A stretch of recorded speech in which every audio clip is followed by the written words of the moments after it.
First thing I want to do is impress upon you guys that about 30 years ago, maybe 35, it took about a dozen PhD researchers about 2 weeks to isolate DNA from a bacterium like E. coli. This is the DNA of E. coli. So again, 12 PhD researchers, 2 weeks to extract a very minuscule amount of DNA. You, lowly high school students with no PhD or any degrees after your name, are going to do this in about 20 minutes. That's how fast DNA technology has moved, okay, over the last 3 decades. We're going to work with an organism, strawberries. You are about to be amazed at how much DNA is in a strawberry. And you will never eat another strawberry the same way again. I'll guarantee it. You'll start to see the DNA coming out of solution at the interface, yes? Those are strands of DNA. Now, you want to spool, you want to get this DNA out. There's a way to do this. I'm going to show you with Miriam. I'm going to start Miriam's. The DNA is a continuous strand, isn't it? It's like spaghetti. You ever roll spaghetti on a fork? Yeah. You always roll one way, yes? What happens if you roll the other way? It comes off. There you go.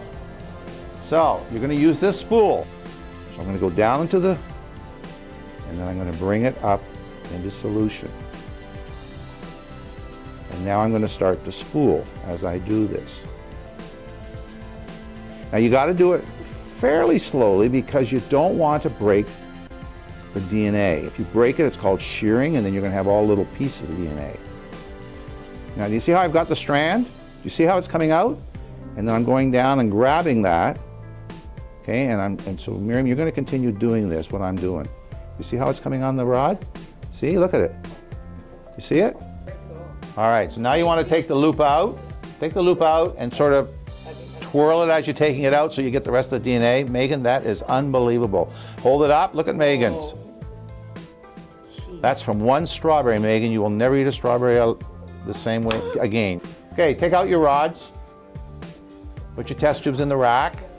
Take a look at that DNA.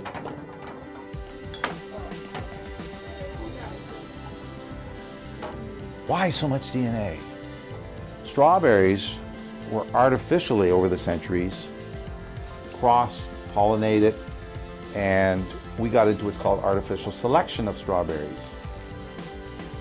If you look at our cells, whether we're human, whether we're an elephant, doesn't matter, how much DNA is in that cell in terms of N number? The somatic cells, not the sex cells, the somatic cells. How many N? 2N. What word does 2N mean? Yep, because di means 2. Ladies and gentlemen, strawberry cells